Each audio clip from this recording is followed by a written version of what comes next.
Se o mundo despreza o silêncio, eu não posso suportar.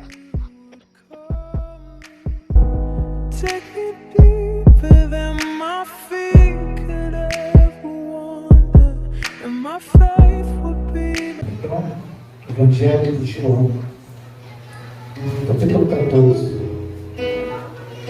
Nós vamos estar com uma introdução, na simplicidade do Espírito, a palavra de Deus.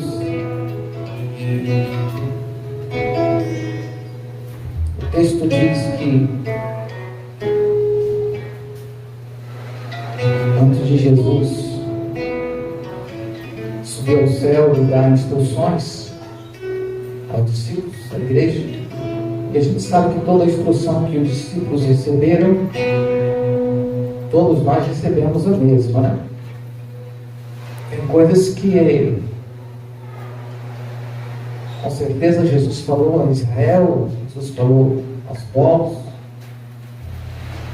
mas tem coisas que Jesus falou aos discípulos em particular. E quando nós entendemos que Jesus fala aos discípulos em particular, Jesus fala à igreja, né? Porque eles eram aqueles que estavam fundando a igreja, né? Jesus iria subir, quem iria ficar eram os discípulos, e depois dos discípulos ficaria uma igreja alcançada. Graças a Deus, Deus te alcançou, amém? Deus nos alcançou. Então nós vamos estar lendo aqui o Evangelho de João, onde nós temos escrita a palavra de Deus, que nos diz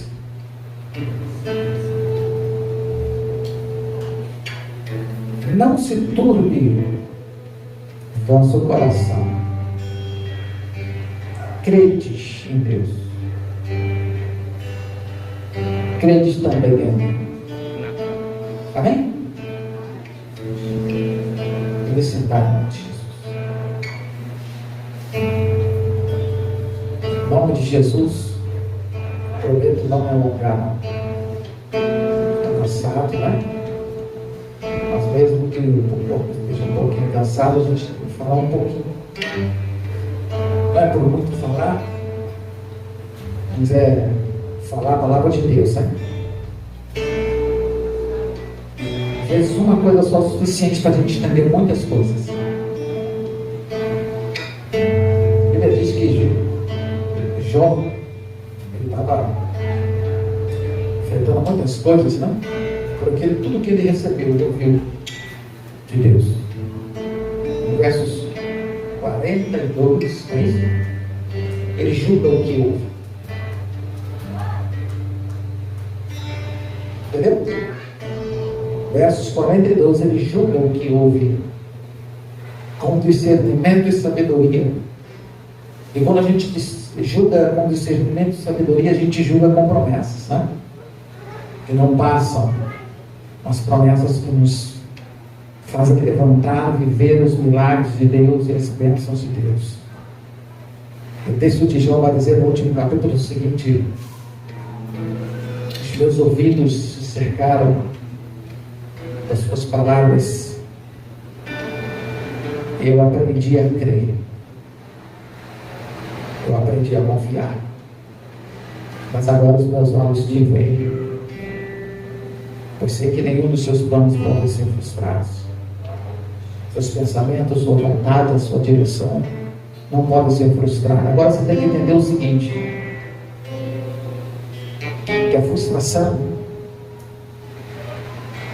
ela pode acontecer por muitos caminhos, tá?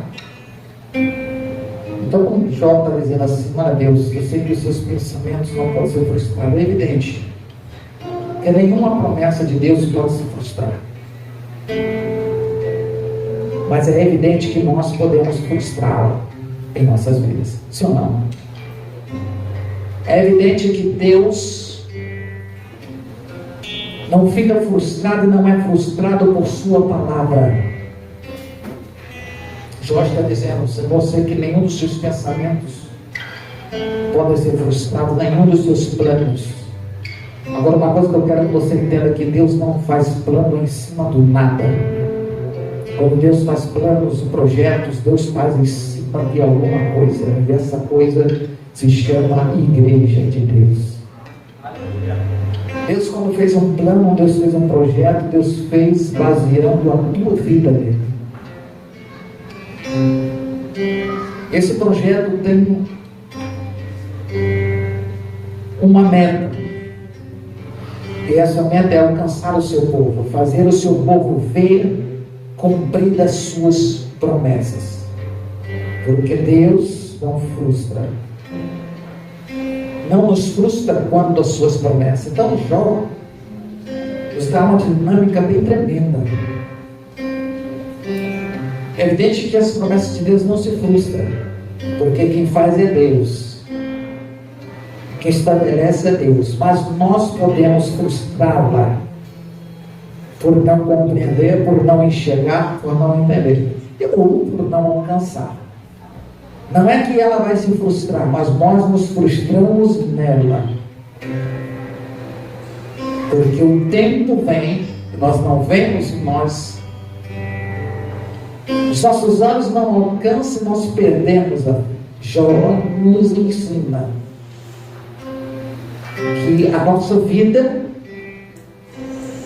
precisa estar em conformidade. A palavra de Deus, isso é um desafio. Mas eu quero dizer para você uma coisa: o Espírito Santo de Deus nos ajuda. Então, para Jó falar uma coisa dessa séria demais e muito profunda, muito além, porque entenda uma coisa, Jó, ele já visualizou o seu milagre, Jó já visualizou o seu cativeiro virado sem mesmo alcançar isso. Jó não estava vendo nada disso aparente ali, não estava vivendo isso ali, não.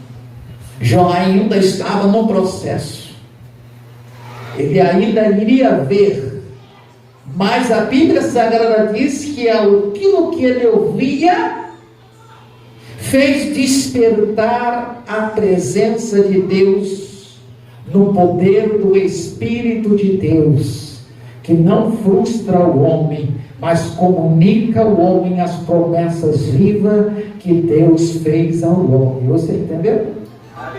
Então Jó vai declarar com seus lábios, dizendo: eu ouvi, e graças a Deus, porque eu ouvi o que era bom, e graças a Deus que aquilo que eu ouvi que era bom, eu pratiquei, e na minha prática eu pude ver com os meus olhos que verdadeiramente essa palavra é viva e é poderosa, e eu verei na minha vida cumprida cada promessa. Jó termina com essa poesia: ainda que os meus olhos vejam, mas o meu corpo não apalpe, todavia confiarei.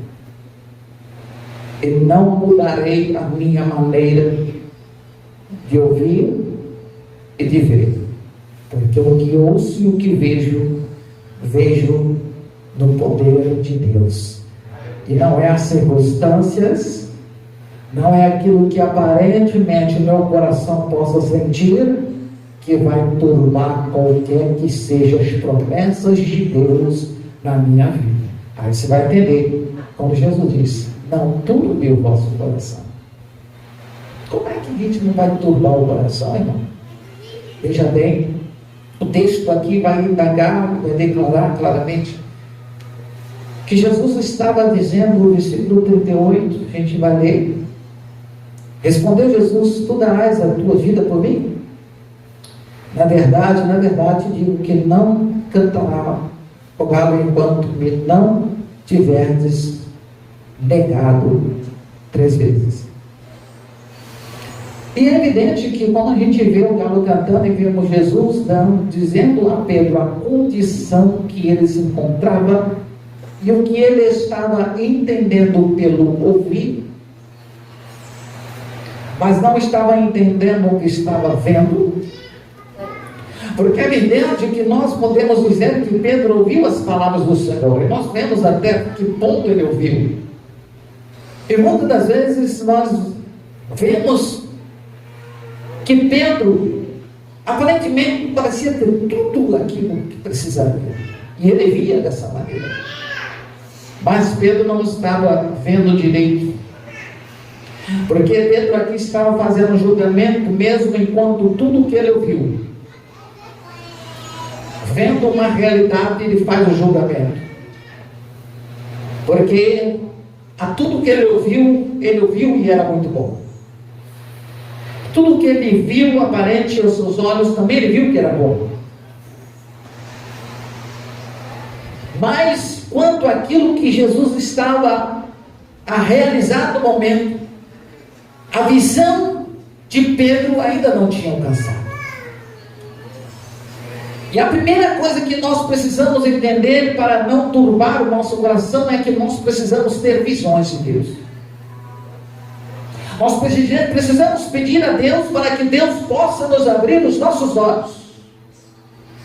Porque entenda aqui uma coisa, a palavra que está dizendo em João, capítulo 14, nós entramos no verso 14, mas anterior a este verso, em que Jesus vai dizer, não turbe o coração, nós vemos Pedro com o coração confiante e não turbado. Mas por que Pedro estava com o coração confiante? Porque ele entendia na sua consciência que ele estava disposto a enfrentar tudo e qualquer coisa por amor a Jesus. Ele estava disposto a provar o seu amor a Jesus, mesmo entregando a sua própria vida. Pedro estava disposto a mostrar e a manifestar a Jesus, dando a Jesus prova do seu amor. E é bem verdade que nós precisamos da prova do nosso amor, porque a Bíblia Sagrada diz isso, que Deus prova o nosso amor para com Ele. Mas pastor, que maneira Deus então pode provar o nosso amor? Com entendimento e com sabedoria. Pedro aqui estava fazendo uma avaliação em questão a pessoa de Jesus, e ele responde: eu darei a minha vida por ti. Mas Jesus vem indagar a sua resposta e dizer: você pensa dar? E logo o texto entra, Jesus aconselhando, porque a vida de Jesus iria seguir o seu curso e a nossa não iria seguir um curso diferente. Mas então Jesus vem orientando. Então a gente vai entender a mensagem, porque o Evangelho de João, versículo 14, está dizendo: não turbe o vosso coração. Então Pedro, para esta aplicação de não turbar o coração, não permitir que nada que esteja ao teu lado, à sua volta, ou ao seu exterior, ou até mesmo dentro do interior da sua vida, possa mudar a verdade que em ti está estabelecida por Jesus. Porque Ele nos estabeleceu uma verdade. Agora, para compreender essas verdades, é ouvindo, sim, mas é também abrindo os olhos. Pedro ouviu, mas os olhos não estavam abertos para a realidade que ele iria enfrentar em amor. Entendeu agora? E por os olhos dele não estar aberto, ele diz: eu darei a minha vida para o Senhor. Mas os olhos dele não estavam abertos. Por que, pastor, o senhor diz que os olhos dele não estavam abertos? Porque ele não enxergou que ele iria negar. Ele não conseguiu enxergar que ele estava pronto a turbar o coração ou a temer o perigo que iria cercar a sua vida, e aquilo que aparentemente era uma verdade para ele, não ia deixar de ser simplesmente equivocado pensamento. E a igreja de Deus não pode andar por um pensamento equivocado. A igreja de Deus não pode andar por um pensamento aleatório, pensar como os outros pensam. Mas a gente precisa em Deus pedir que o Espírito Santo possa nos iluminar os olhos para nós enxergarmos a promessa de Deus segundo aquilo que Jesus mesmo nos instruiu, vendo não por vista, mas vendo por fé. Porque à medida que nós vamos ver por fé, o nosso coração pós-certo não vai se turbar com coisa alguma que esteja à nossa volta. Ao contrário, nós vamos ter sobriedade, nós vamos ter maturidade para lidar com os conflitos que nos cercam. Aí você vai dizer, mas pastor, por que isso? Porque no mundo que vivemos é preciso. Muitas das vezes você vai querer um amigo perto e não vai ter. Muitas das vezes você vai querer a ajuda de alguém e você não vai ter. Muitas das vezes você vai querer ouvir a palavra de alguém e você não vai ouvir. Muitas das vezes você vai querer que alguém te ajude em alguma coisa e você não vai ter ajuda.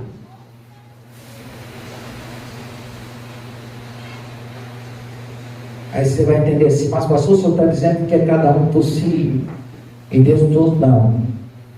Eu estou querendo dizer que não é o teu irmão que molda a tua fé, é a palavra de Deus e é o Espírito Santo de Deus que molda a tua fé segundo aquilo que Jesus te instruiu. Porque a experiência de um não vai comunicar com o outro. A maneira de um agir não vai comunicar a do outro agir.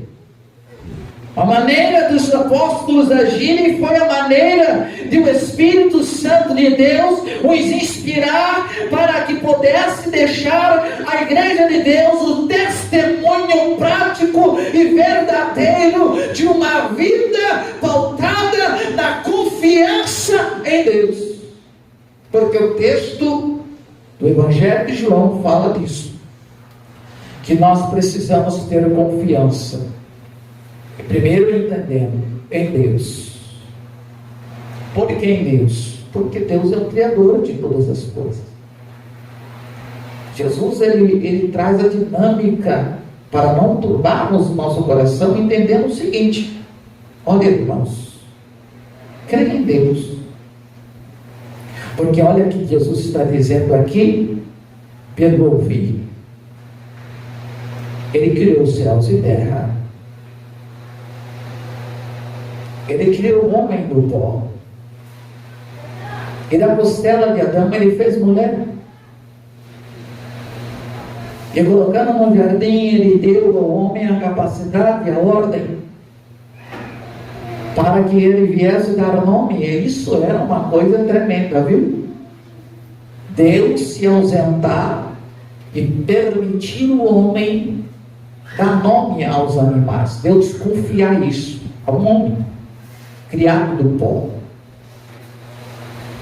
Mas o pecado entrou. A serpente entrou, enganou e agiu, interagiu e fez prevalecer a morte. Mas creia em Deus. Porque olha aqui, nem mesmo o mundo caído, lá em Gênesis capítulo 6, em que o mundo estava preso do pecado, e os homens amavam os seus pensamentos perversos e malvados, inclinado por seus corações, induzido por pensamentos alheios, que não provinha de Deus, mas provinha dos seus pensamentos carnais, da sua carne perversa presa ao pecado. Deus abriu as águas Mas também, por um momento Deus irou, por um momento Deus destruiu, mas por outro momento, creia em Deus, que Ele disse em seu coração: não destruirei. Creia em Deus, porque por um momento Ele enviou as águas, mas por outro Ele colocou um arco no céu, e dizendo ao mundo: esta é a minha aliança, é o meu concerto com todas as gerações vindouras. Creia em Deus, que nem mesmo o mundo caído entregue a morte nas mãos do inferno, do diabo, e o homem buscando seus próprios pensamentos e as suas vontades. Deus não se ausentou do mundo, mas Deus interagiu, Deus agiu, Deus falou, Deus levantou, Deus capacitou, Deus envolveu, e Deus se revelou àqueles a quem Ele chamou para um propósito eterno e poderoso. Creia em Deus. Aleluia. Creia em Deus. Então a gente tem que entender. Eu preciso olhar para trás. Mas aí Jesus está dizendo assim, ó, creia também em mim. Que aí Jesus vai trazer a essência de João 15. Coisa linda, né? Para ele entrar em João 15, sobre dentro, ele primeiro vai dar a essência disso. Para a gente entender a profundidade do que ele quer dizer. Meu pai é um lavrador. E nós estamos em Jesus Cristo, a videira. E nele nós podemos dar. É muito sério isso. Porque quando a gente olha, como Jesus está dizendo assim, olha, eu creio em Deus. Jesus está dizendo assim, olha, aqui a tua esperança, você precisa entender que a tua esperança e a tua vida voltada numa verdade e sustentada por essa verdade que não é sua, mas é de Deus, por meio do seu Espírito. Aí você vai entender. Versículo 16, de 14 e 16.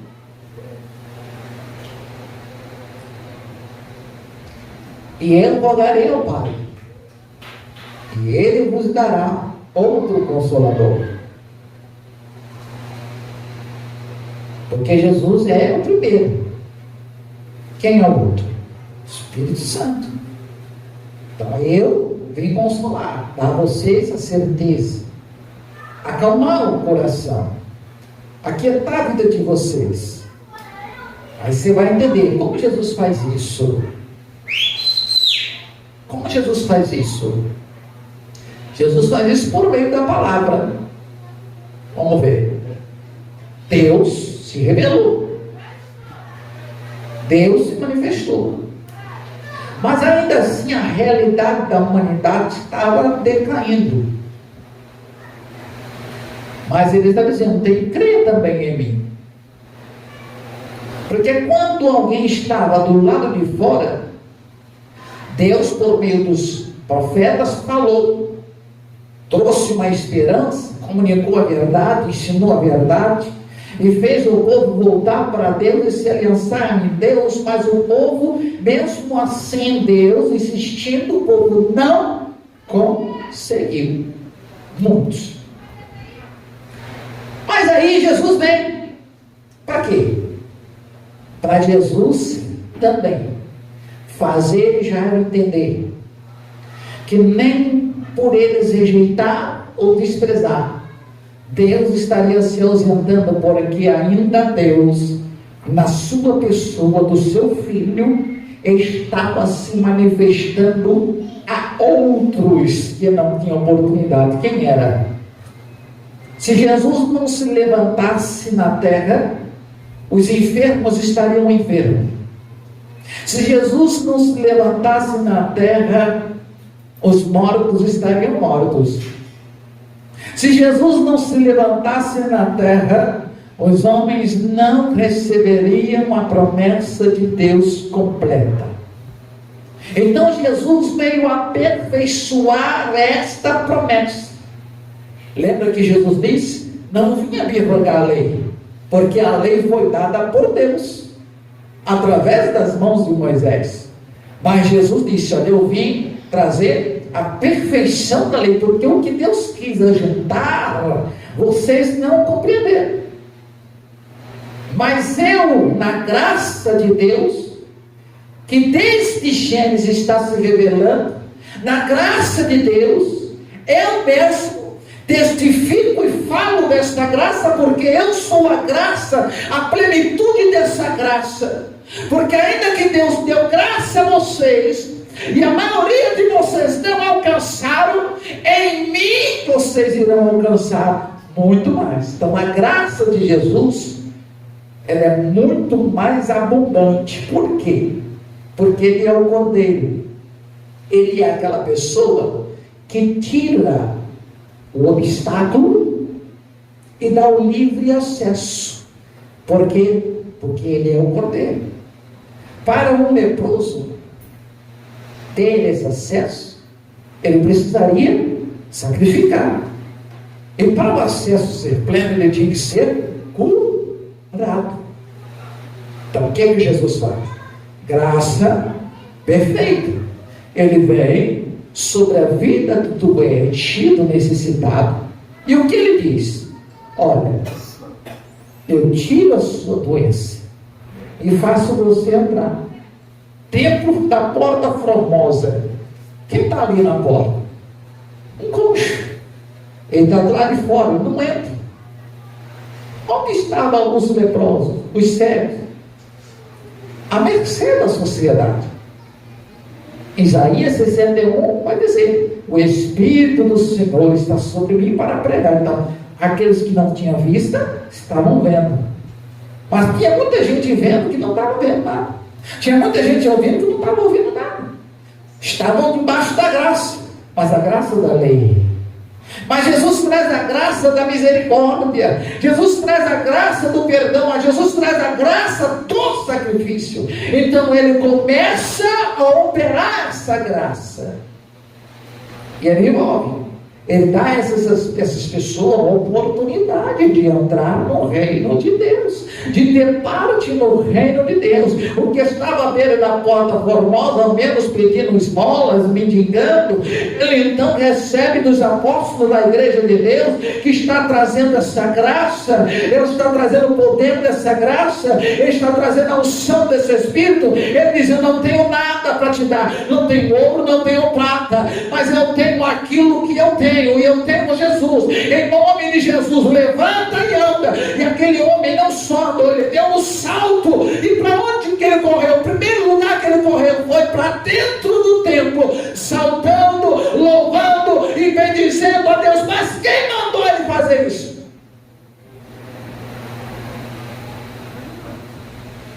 O Espírito Santo é tremendo, é lindo. Aí você vai entender.